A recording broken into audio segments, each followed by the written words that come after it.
Hey, Warpugs. So, today has been a rather exciting day. Very sleep deprived. My last few days have been very sleep deprived, but today we're going to be watching some Salmonella Academy. Before then, I wanted to show you guys. This is the puppy stream that is ongoing. It's going to be on. It's going to be played for.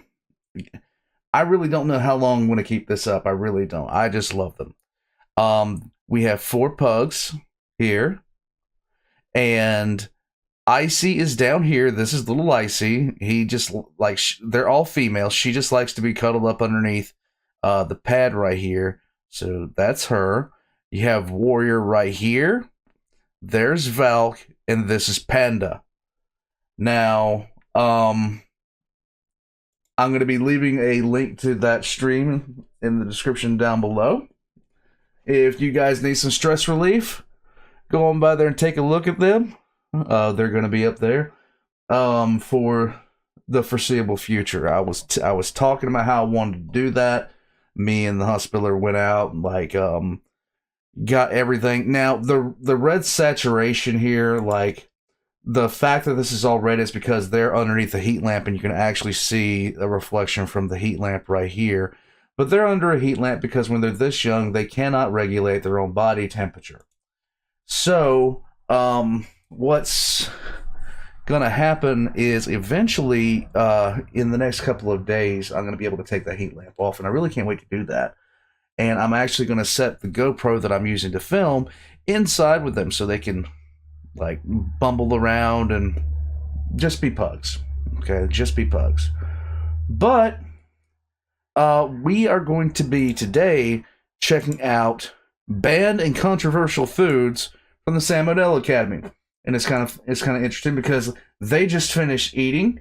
If everybody that's been sending me messages asking how Mama is doing just fine. She is doing just fine, and she is in a fairly good mood because she loves having puppies. This is going to be her last litter, but she had another wonderful looking litter of puppies.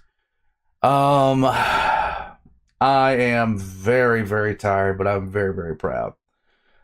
She is out I love my pugs. Well, or pugs, we're going to jump into banned and controversial foods here from the Salmonella Academy. Now, the laundry list of foods that are banned, I can't even, there are some foods you should outright not try. First, the one that comes to mind for me is the puffer fish, because if it's prepared wrong, you're going to be checking out. I mean, that's just how that goes. You're going to be checking out fast. But aside from all that, I'm wondering the ones that he has in mind, because I know there are certain foods that are available in certain parts of the world that you cannot get here because of FDA regulations. Just saying. Let's jump into this. Let's find out about things you shouldn't eat. Here we go.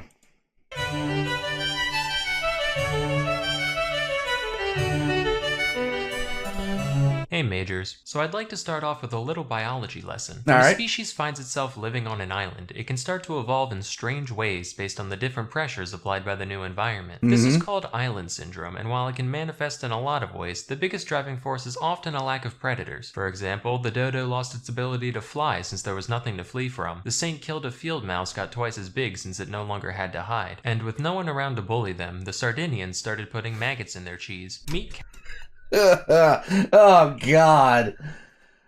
Ugh. Kazumartsu, literal translation, rotten cheese. It's made by taking a perfectly good wheel of pecorino and letting a special type of fly lay eggs in it. The fly babies then work to partially digest the cheese, rendering it goopy and wet and maybe quite tasty and worm-filled. Now, cheese as a concept is already quite suspect. It's clotted milk that you fill with bacteria and mold and let sit for a while. But cheese is safe and delicious. Cheese is my friend. I trust cheese. So my guard would be down around Kazumartsu. I've learned to look past past a cheese's childhood. Strange upbringings are what give them their character. But it turns out, those maggots are still alive, and if you don't chew well enough, they can cause enteric myiasis, which is a fancy term for fly larvae living in your intestines. Symptoms are similar to food poisoning, except with the added psychic pain of knowing that, again, your bowels are full of squiggly new friends. It's for this reason that Kazumartsu is banned in the EU and elsewhere. A black I think I saw this on like a what was that? The Great Chase or the Amazing Race. I'm an idiot. The Amazing Race. I saw where people had to eat this stuff, and I was just sitting there the entire time, just staring at the screen, going, "There's no way." Like I got a pretty ironclad stomach, but no. market still exists, which is wild, and it's not a small one. In 2019, the illicit Kazumartsu trade was estimated to be worth 2 to 3 million euros annually. Personally, I would just do it prohibition style, like definitely don't put these fly eggs on this sumptuous wheel of pecorino. But if you do, you absolutely shouldn't keep it warm and damp for a week. But although it's traditional to leave the larvae alive when you eat your mag and cheese, some consumers still prefer them dead, shockingly. In that case, one puts the cheese in a sealed bag, and when the maggots run out of oxygen, they writhe around and fling themselves all over the place. This is heard as a distinct pitter-patter against the walls of the bag, and when the sound stops, the contents are ready to eat. Like popcorn, shark fin soup is one most of us have heard about already. Mostly I have had this. Way back in the day. And I mean way back in the day before I even I was dumb. Okay? All of us can be accused of being dumb. I'm just saying. I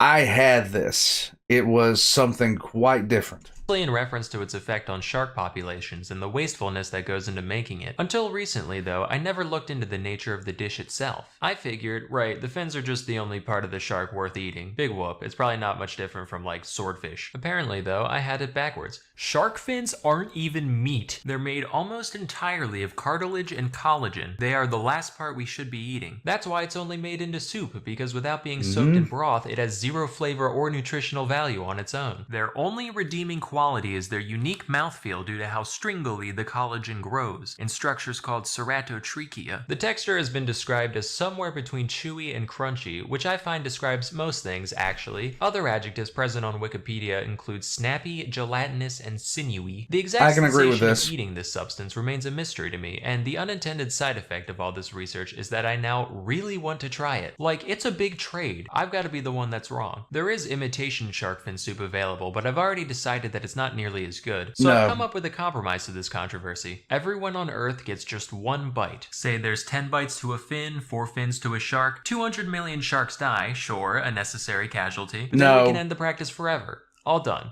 You can finally rest, Mr. Ming. Come here, baby. Aw. Aki. What? Aki. Where? Like, I had this, I believe I was in Norway when I had shark fin soup, and that was before they really started banning it in certain places, I think. And the reason is quite simple. That dockyard picture where they had all those fins lined up, those are the dorsal fins of sharks. And that's not a good practice. I'm just saying. Aki. The aki is a fruit originally from West Africa, which is most commonly associated with Jamaican cuisine, where it appears in such dishes as aki and saltfish. These alien kidneys here are called the arils, and they're the only part of the fruit that's actually eaten. The flavor is on the savory side, being described as kind of nutty or bean-like. What makes the aki controversial, though, is the effects it can cause when prepared improperly. If the arils are allowed to completely ripen, they're harmless, but if you eat them too early, or don't thoroughly clean off all the non-aril stuff, they can cause Jamaican vomiting sickness. Lovely. This doesn't sound real. It sounds like it belongs next to Eastern sweats and Tangerian bone grindings, but that's actually an official term, and as for symptoms, it does what it says on the tin. Plus maybe death. While aki-based products aren't outright illegal in the United States, they are very tightly regulated, and the raw fruit itself cannot be imported. So if you're American and want to try it, your options are fully cooked canned aki or going to Florida where a few people grow it domestically. Next we have bird's nest soup. This is another one that I've vaguely heard of, and for years I just assumed I have not heard of this one. The name was a playful metaphor, like ants on a log or shit on a shingle. Turns out, nope, this dish contains an actual bird nest. Not like a pile of twigs like I was picturing, but rather a specific type of nest only made by certain species of swiftlets. These nests are mostly made out of mucins, which are a set of proteins that, among other things, serve to thicken all those wonderful secretions our bodies make. There's a little bit in human saliva, a little bit more in mucus, and in swiftlet saliva, look out, pal. So all the swiftlet does is it finds a nice wall, starts laying out fat strings of slobber, which dry, and eventually she's got a nice place to roost. That is, right up until some gourmand says, Today I crave bird spit. You can keep the eggs though. And they then reconstitute it back into its original gelatinous texture. Unfortunately, these nests can't enter Oh man, hell no. What? the US, since, believe it or not, eating bird saliva is a great way to catch bird flu. And Really? now the time has come to speak of the ortolan. The ortolan is a kind That's disgusting. Okay? That is utterly disgusting. of bunting, which is a sort of passerine, which is a type of bird.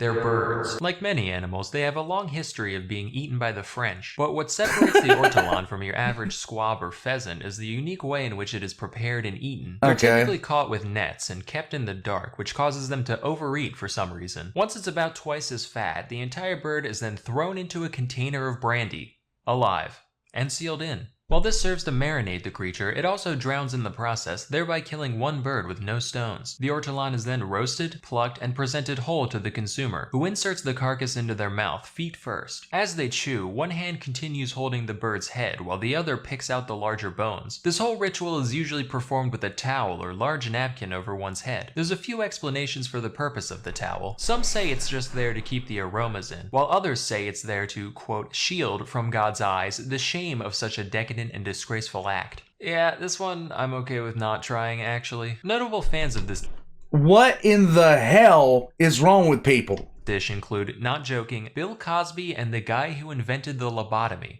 To be part of that social club. Our mission is to eat birds whole and then make people not remember things. Killing ortolans was banned across the EU in 2007. Thank not for you. any ethical reason, but because French people did this so much that the entire ortolan population was threatened. Thankfully, as of 2018, their conservation status is under least concern, so hopefully the French can get back to it soon. Anyway, that's all I have for today. Till next time, I'm Salmonella, and thank you for watching.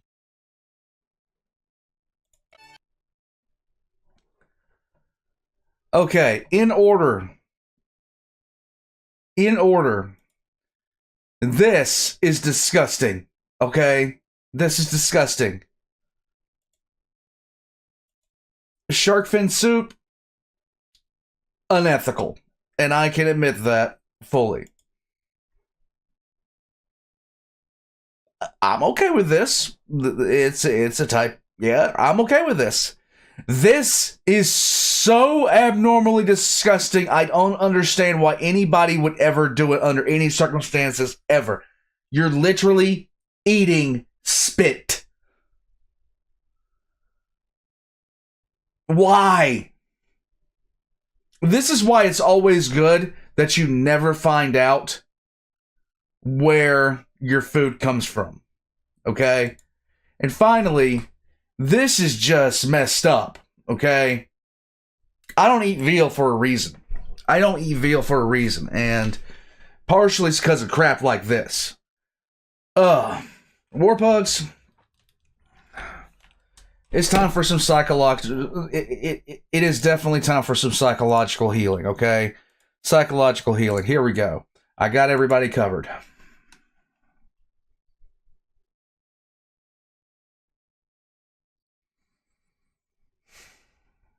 I feel better. Does anybody else feel better? Look at their little feet. Little chongos. Warpugs. Don't eat bird spit. That is my highest recommendation. Do not eat bird spit. Don't eat maggot-filled cheese. That's just disgusting. Who comes up with this crap? Is my biggest question. Who sat down at one point and was like, I want to eat bird spit. I don't care how it tastes. I just don't care. Ugh. I'm gonna head out from here. All my links are gonna be in the description down below, right next to Salmonella Academies. Check the description down below for puppies, instant stress relief, and yeah, I think I'm gonna head out from here. War Pugs, thank you for joining me. Puppos. I'm gonna go regret the fact that I ever saw some. I'm gonna regret the fact that I know about bird spit soup. I'm gonna regret the fact that I know about that at all. I'm done. I'm just done.